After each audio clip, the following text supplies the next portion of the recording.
Hey, Lightning, did you see that? Yes, I sure did. The Truck Show. We're gonna show you what we know. We're gonna answer what the truck. 'Cause truck rhymes with the Truck Show. We have the lifted, we have the lowered, and everything in between. We'll talk about trucks that run on diesel and the ones that run on gasoline. The Truck Show, the Truck Show, the Truck Show. Whoa, whoa. It's the Truck Show with your hosts, Lightning and Holman.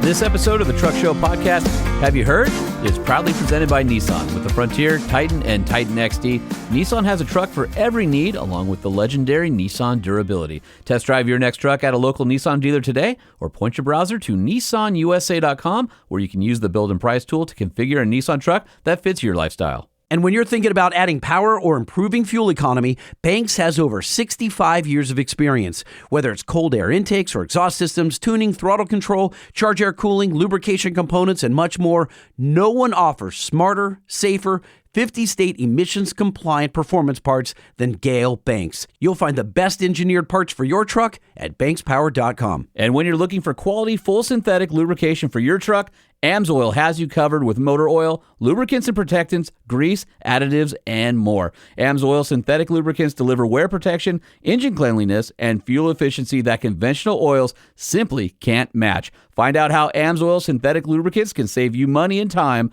by helping your vehicles run better and last longer than with conventional oils at AMSOIL.com. When it comes to lubrication, AMSOIL, the first in synthetics. EGR now celebrating their 50th anniversary as a leading manufacturer of truck and SUV accessory products with headquarters right here in the good old US of A. As an Australian-owned, family-run business with humble beginnings, EGR is now a global leader in the automotive accessory industry. If you're looking for window visors, fender flares, tonneau covers, lights, hood guards, and more, you'll find them all at EGRUSA.com. We did it! We did it! Come here! Whee! Oh, we can do a group hug. Yeah. Hell yeah. Group hug. Hell yeah. I would like to call world record holder Scott Birdsall. You good with that? Yep. All right, let's dial. Have you heard? Yes, I have. Well, hello, gentlemen. Hello. We're talking to Scott Birdsall on the other side. It's amazing how when you choose a race course that doesn't have cliffs, how you get to the end of it. Sorry, is it too soon? What you did there? I know where you live. Dude, all right. So I obviously was following your exploits over the weekend. I was camping. I was in Utah and in Colorado also, and I would get cell service. I would check in with Chuckle's Garage. I kept was following along, was waiting. There were updates, and dude, it was kind of fun because you were like, okay, I got to do this. I can only go this fast. I have to go get a license, and then I got to get approved for this, and then I got to get approved for this. I think you said that the record was the high 100s, right? It was so the record that you beat, not your record. The record for F fuel, the F blown fuel mini truck was 189. Okay, so you freaking go out, and not only do you break 200 and get your red hat, which is a huge thing at Bonneville, it means that you're in the 200 mile an hour club, but you go out on your final run and you set a record. I know we were talking earlier. You're like, I think I know what it'll do.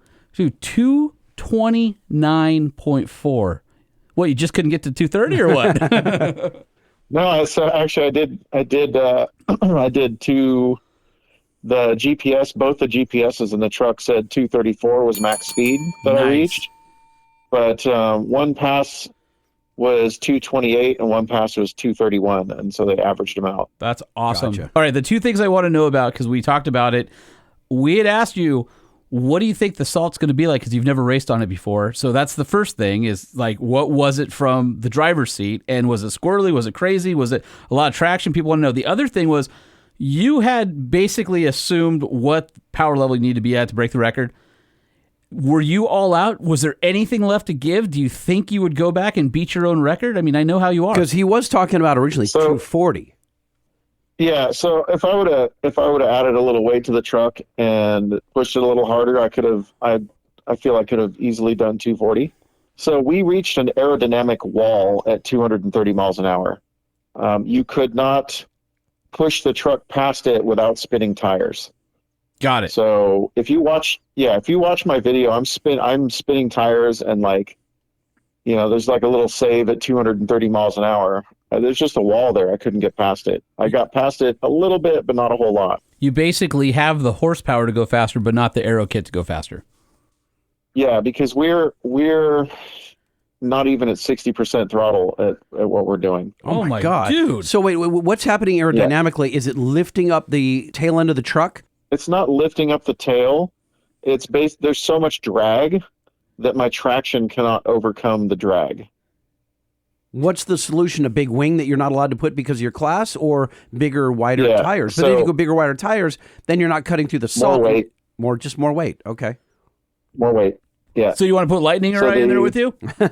How dare you? There's already about 1,500 pounds of ballast on the truck just to make it go, 229.4.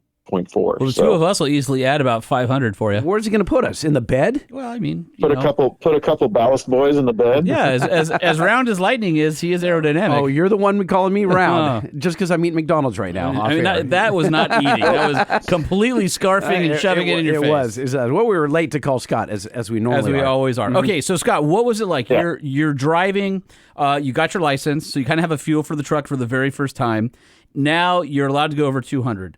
You're in the truck. Yeah. You've got your ball chiller going, and you are approaching 200. Yeah, that's the best part of the whole truck. Ball chiller? Yeah. So Vintage Air came on, and they gave me the Gen 5 Super Magnum system, which takes up like half the passenger compartment. That's not even a real thing. Stop it with that name, the Magnum system. It is. Sure. Anyways. That's a Scott Birdsall meme is what that is. And I'm sure it's all blacked out, too, isn't it? See what you did there? Anyways, there's two tubes blowing on me, and then there's one that goes underneath the seat into this submarine belt area, and it's got a gooch cooler. All right. So now that your gooch is cool. After I did my licensing runs, and my gooch was cooled down, I go out there, and it's like driving on loose dirt. It was just there's no traction. I basically had to short shift into 6th gear. Do your tires have any tread on them, or are they completely smooth? Or they're very little tread. So they're the Goodyear 300 mile an hour rated land speed tires. They're super lightweight, and you put 80 psi in the things of nitrogen. Of nitrogen. But I mean, it kind of finds its groove, and it wanders a little bit, but it's like driving on a loose dirt road. So it never felt, Scott, it never felt like it was just going to lift like a boat, one of those where they hydroplane and they lift up? Luckily, we got all the geometry and all the math and all the ballast points, and we got our center of pressure and center of gravity correct on the truck, and it worked so good, and it was very Toyota-esque. We just turned the key and went out and did a pass, and then looked it over, and then started it up and did it again, and just kept going. The only work we had to do on the truck was, I feel like they conveniently reinterpreted the rules and made us change some stuff on the truck. Like what? Which didn't really make me. They made me put a bed floor in it, which was lame because a lot of the previous record holders in these classes had holes in the bed, and suddenly I had to seal mine up. But we played ball. We took and we sealed everything up in the bed. We even changed the front windows a little bit, and I was asked to drill a hole in my cowl where the windshield wiper hole used to be. Like that would be any advantage. But the only things we had to do was things that were interpreted as not legal for the class. So we changed everything. and made our runs, and the truck ran like a freaking Swiss watch. Like, it's a Toyota, and it did Toyota things, and we were stoked. All right, so before we get too far away from this topic, because we will, you're in the truck. You're 196 miles an hour. You know you've got the power. You know you've got the okay. Truck's feeling great. What was it like blasting through 200 and then and beyond? I mean, you're in the driver's seat. Explain that to us. What was that like? 200 miles an hour, there's a little wiggle there. Like, it started to fishtail a little bit, and you just push through it. But after that, it was smooth. You just have to be very dainty with the throttle, or it just blew the tires off at whatever speed you wanted to go. So we actually re-geared the truck, so it was geared so tall that the thing was barely getting into the spool. Like, it was, we were on tune 5 of 7 tunes. Tune 7 is 42 PSI. I think tune 5 was 34 PSI. So we weren't even at full boost or full power, and still couldn't use all the power. Dude, I mean, I'm looking at the record run. So if you go to @Treckle's Garage, he's got it on his Instagram. He's got video of it. You're watching it, and you're just going, like, that's an insane amount of speed for a gardening truck, right? For a landscape truck. And you're like, I mean, because honestly, how fast did one of these things go factory? Like 90 maybe? Well, with a tailwind? Maybe. But here's the thing is that those trucks, they're all dented up. Like, you could lean on one wrong, or your mower like rolls backwards in the driveway and completely tacos the bed. I've never seen a straight one. Yeah. Meanwhile, you're pushing 230 miles an hour of air density in front of you, and the grill hasn't shattered into a million little pieces and entered your turbo housing. Everything has been remade to look original, but it's super stout. No, it's not. It's all stock body panels. In fact, it's like, it's got a cheap overseas hood on it, and we got OEM fenders on it, but like, it's all like cheap overseas repop stuff except for the front fenders. I can't imagine that they didn't just rip free from the truck at some point, and you were in the open buggy class all of a sudden or something like that. Like, I want to know. He changes class halfway down the course. Yeah, it's like, we've got an update. Scott Birdsall is now in this other class.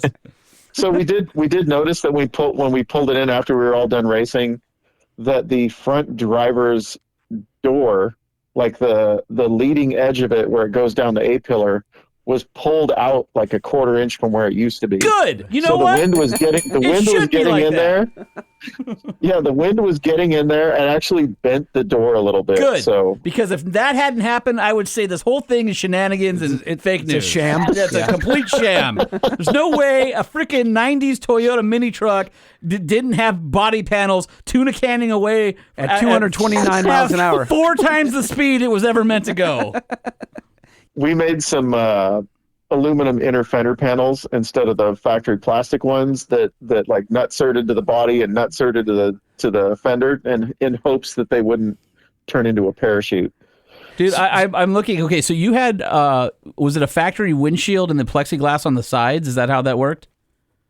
Yeah, it's factory windshield and then like Lexan side windows. So what was it like inside the cab? Was it pretty serene in there, or were you? I mean, God, obviously air is finding its way in. It almost sucked off the doors when he was trying to pull it off the hinges. Honestly, it felt like 100 miles an hour, but with consequences. Okay.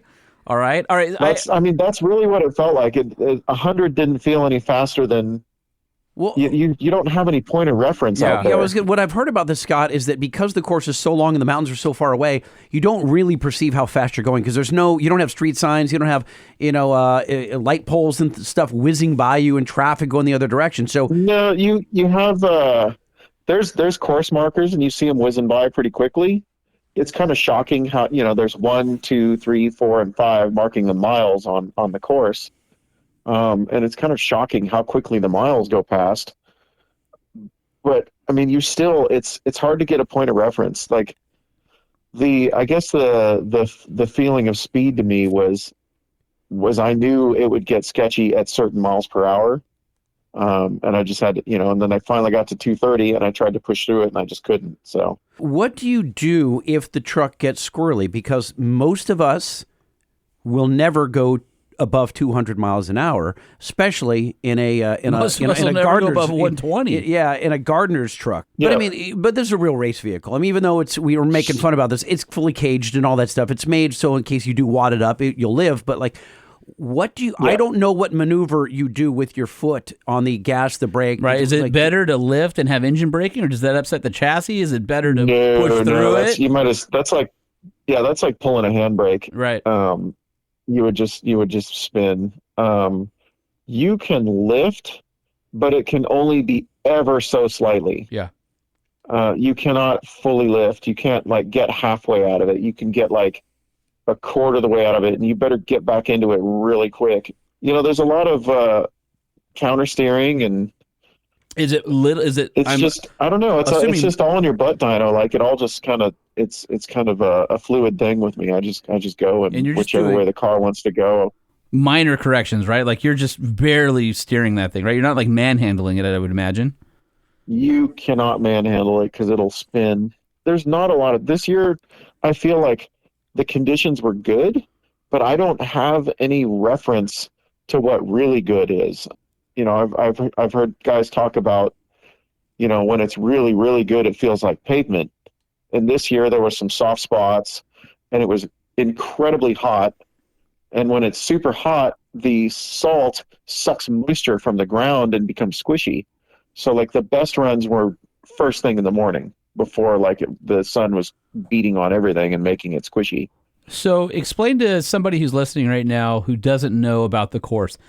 How many is it oriented in like north, south, east, west? How many miles is it? And then what's your slowdown zone when you got to pop the chute, and what do you have to get to the other end? What is the layout so somebody can kind of visualize that? There's two courses, and I'll kind of work you guys through everything here. So there's two courses. There's a short course, which is 3 miles, and then there's the long course, which is 5 miles.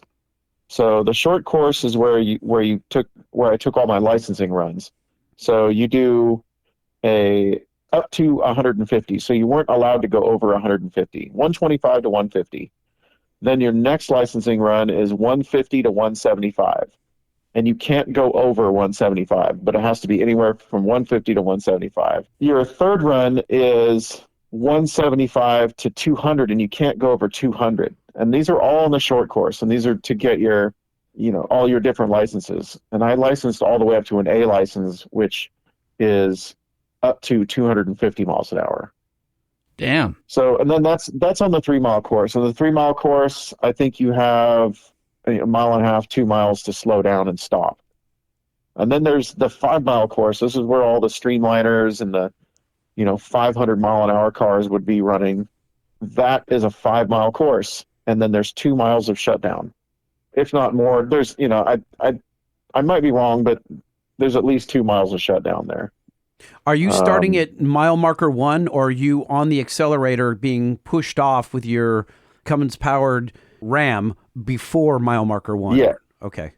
So a lot of guys get push starts there. Some get push starts because they have, 2 or 3 speed transmissions and they have to start out in a very, very tall gear. I get a push start because I want to save my clutch. The truck can start out in first and go all the way through sixth, but we get a push start because it's just better on the truck. And I'm not sitting there like a squid spinning my tires for the first, 100 yards. I get a nice push start. I start out in first and I just get going. And so at what mile marker are you crossing the 200 mark? I was crossing the 200 mile an hour mark just after the 1 mile mark on the short course when I was really getting in it. I think I was I was holding 200 plus through the 2 and the 3 mile on that. When I went on the short course, I took it a lot easier because I wanted to get it up there smooth. And I used the 4 and 5 mile to get up to 200 miles an hour. Now, what's keeping you straight? It sounds you've got the cones or something Momentum. to your right. No. What is there a There's a blue line? Okay. There's a blue line right down the center of each course, and then there's mile markers and course markers on the sides. Did you ever get off that blue line? Oh, if you watch the video, there's one part where on my final record run where the truck gets sideways at 230 and I use up all the real estate from left to right on the entire lane. Like I cross over the blue line into the other lane, and it was like the most epic drifting ever. Jim Connor ain't got nothing on Scott Birdsall. Your angle is really weak. Like you're not getting a lot of angle, but you are sliding sideways at 230 miles an hour. I mean, you got to. Listen. You're already at 230. Why not check the other 230 things off your bucket list? Sideways at 230. Boom, done. I mean, I kind of did that. Sounds rad. But not, he doesn't want to go like spin like a top. You know, it'd be awesome. Can you imagine that? I mean, in one of the, remember you were talking to Gale Banks on his podcast about this a couple years ago, Scott. And he was talking about the Studebakers that he used to build, like crazy big engines in Studebakers. But he said they were really slippery. Yeah. But they could get tail happy if not engineered properly. And he had a couple of his drivers that he would build the car, the engine, the whole thing, and he would have a driver. And they would get 3/4 of the way down the course and then just spin like a top.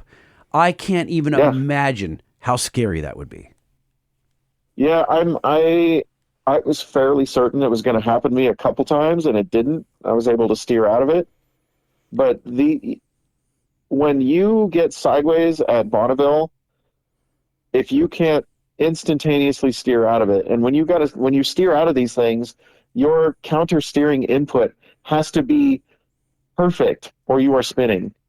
You know, if you overcorrect, you're just done for. You are spinning like a top, and hoping to God that your tires don't catch edge, because then you're taking a tumble. Do you have, or do people have strakes, like vertical aerodynamic strakes that help keep the vehicle straight, or is that liability if you hit sideways, or is it even allowed? The only aerodynamic things that I'm allowed to put on this truck are roof strakes that they span the length of the roof, and then a front splitter. That's it. The front splitter is obviously to control lift at high speed. Sure. But the roof strakes not only keep the flow of air over the bed like a laminar flow, instead of cascading over the sides of the truck, they keep it going down the center of the truck. But when you get sideways, it helps the truck not get airborne by stopping the air from going over the top of the car. So 229 miles an hour, 0.4, 229.4. Is there something left on your bucket list as far as speed's concerned? Yeah. 240. Yeah, so the fastest production truck out there is the Jezel full-size truck.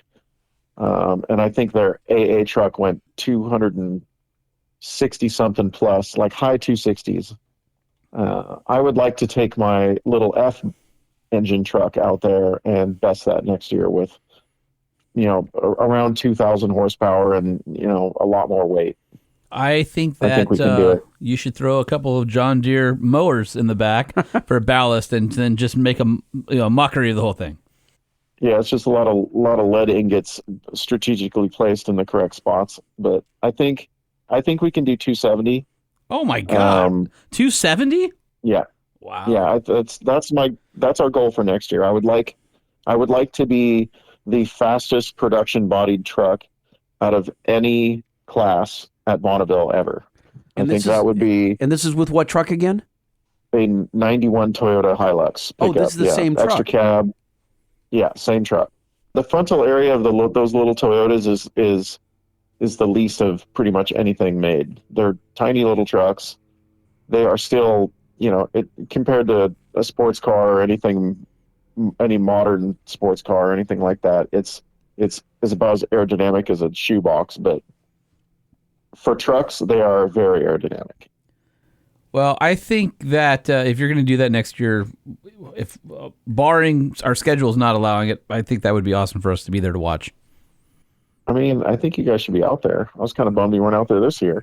Yeah. Well, Holman was on an adventure. I felt betrayed. I was at work, but we were watching. We were watching all the posts. Yeah, I followed you religiously until I lost a cell phone connection for 2 days, and then I was like, "Damn! I wonder what happened to Scott." And then it came back. I was like, Holy! By the way, he's telling the truth because the episode that week did not go up as it was supposed to. I didn't know about it until it was too late, and the listeners were blowing us up going, are you going to put up that episode? We're like, what are you... I'm thinking it's a lot. Yeah, Dave came back to us, and it was the Have You Heard last episode, and I have my satellite communicator, and I texted Lightning, and I said, hey, I have zero service. I haven't had service in 2 days. I don't... And Didn't get it. You didn't get it. So. Didn't get it. Nope. So I didn't. Not only did I forsake you, Scott, I also forsook the entire audience of the Truck Show podcast last week. So it's a monumental. I was wondering what that was, but I was busy. So. A monumental feat there, my friend. That's super cool. So 229.4 and a Toyota Hilux, and then you're going to go for brake 260 in the same truck with a lot of ballast and more horsepower. What do you see? You're making predictions beyond that. Like, are you just going to do Bonneville, or do you want to return to the mountain to Pikes Peak? Or I'll be back at Pikes Peak. Yeah, I'm just not with an eco diesel, man. Those are worst engines. Okay. Yeah. No thanks. But so what we're hearing is Old Smoky might make a return in some form. Well, what's interesting is he did a video of pulling Old Smoky's parts out, and he had the raw frame sitting there on Instagram, like without everything on it, and he did a walk around. And you're looking at it going, it's not as bad as you would expect. He's going to do something with that, isn't he? I'm thinking. Yeah. I can't confirm or deny that, but the chassis of Old Smoky is pretty straight. The rest of it's just sheet metal. I mean, yeah. Like it's so straight, we probably don't have to pull it straight. Yeah. There's a couple pieces of tube by the fuel cell that need to get cut out and remade. But the inside cage structure is good. The under the cab is good. I mean, it's just barely broken in. Front of the cab got kind of screwed up. Yeah, I mean, it just got broke in a little bit. Yeah, so it's ready to go. Smokey needs a new body and some new suspension arms and kind of a version 2. We know you, we love you. So hopefully we'll be able to stay in touch and keep tabs on your progress. If that thing comes back, it'll be like a band reunion. You know what I mean? Like everyone is like, I was at the last concert, and then like, oh my God, My Chemical Romance is getting back together. Whoever the band is. Really, My Chemical Romance? Way cooler than My Chemical Romance. No kidding. Yeah. Well, who's gotten back together recently? Like it was something like Blink 182. I guess that'd be a little better. But then My Chemical Romance. I'm a My Chem We're fan. getting marginally better. I'm gonna need like some kind of cool metal band, not some like. Who's broken up and gone back together? It's like not like Sabbath or anything. Didn't Mike Herrera and NoFX get back? Yeah, but that's kind of punk, weak Bay Area stuff. That's not like what? No, he's like real metal. He's talking like Pantera. You know what I mean? Something like that. Yeah, let's get something a little harder there. Congratulations. We're super stoked you did it and you didn't die, which is awesome. Are you going to do an oil analysis on the AMSOIL that's in the engine? Yeah. I want to find out what the health of the engine is after that run. I'm curious. It wasn't even at full boost. It was just cruising. That's crazy to me. That's so crazy. Because we're running methanol, we just religiously change the oil after every couple runs. But I mean, that AMSOIL worked really good. When we had to check the engine for in tech for they stick a thing to measure the bore in there and then a thing to measure the stroke to make sure you're not cheating for cubic inches. Like everything looked good in there. It's just as good as it was when we went there. So are you running like 5W40, 030? Like I have no idea what a 2JZ what's recommended for 7590. And then that's rear diff. Yeah, my friend. 250 weight. Yeah. No, but I have no idea what's he's. Are you using their regular Signature Series synthetic that we would buy over the counter? That's what we put in the tow rig. Just the Signature Series diesel stuff. Land Speed Scaping Truck, we use the 1040 Dominator competition oil in that. 1040, it's got lots of zinc in it. And literally? It works really good. Hey, you know what I didn't see? I'm sure that I did, but it didn't stick out at me. You always do like really creative fire suits. And you've done like the Wonder Bread style. You did like you and Aaron Kaufman did the matching like mariachi guys, whatever the hell you were like up on Pikes Peak. Right. What were you doing? I know you had a really badass helmet. for Bonneville, but I didn't see like any kind of like crazy fire It suit. was white because of the reflection of the salt off the heat, right? So Sawbelt makes all my road racing suits, and we did like a replica of the Talladega Nights like Wonder Bread suit, except it says Amsoil across instead of Wonder Bread. That's my road race suit, but my Bonneville suit is custom made by Simpson, and it's an SFI 20 suit. And if you guys have ever put one of these things on, like you feel this one's custom made, so it's like as sleek as it can possibly be. But it's so thick, I still look like the Stay Puft Marshmallow Man in this thing. But it's custom, your build, it my says friend. Toyo and Heatwave and Amsoil on it. It's got all my sponsors, but it's just a really nice white suit. There's no theme or anything to it. Okay. Well, the truck was awesome enough. You I didn't need look to take forward away every from it. year when you go to Pikes Peak because it's like the big reveal of the costume. You know what I mean? So that's my thing. Like people take road racing too seriously, and like I'm there to take it serious, obviously, because it's a freaking sketchy race, but I like to have fun with it. So like, last year I had like the black cowboy thing, and the year before that I had the Dia de los Muertos thing, and then Kaufman had the mariachi thing, and yeah, it's just fun.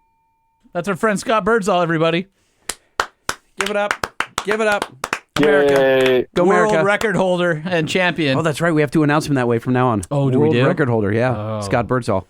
All right. All right, we'll do it You guys ever watch Game of Thrones where they're like protector of the realm and all these other crazy things? Like, I want at least 10 titles before you guys introduce me. All right. It'll happen for the next one. Yeah, Okay. we'll have to think of all of them. A world record holder. Protector of the realm is pretty freaking hard to beat. There is the fastest man on no wheels at Pikes Peak. Chancellor of Speed. Oh, I like Chancellor of Speed. My favorite one was King of the Side of the Mountain. King of the Side. I can't beat that. We're gonna go with it. Thank you. Good night. All right, Scott. Congratulations. Love you. Mean it. All right, guys. All right. We'll talk to you. Thanks. All right, see you, buddy. Later. The Truck Show Podcast is a production of Truck Famous LLC. This podcast was created by Sean Holman and Jay Tillis with production elements by DJ Omar Khan. If you like what you've heard, please open your Apple Podcast or Spotify app and give us a 5-star rating. And if you're a fan, there's no better way to show your support than by patronizing our sponsors. All right, you guys. Love you, mean it. Bye.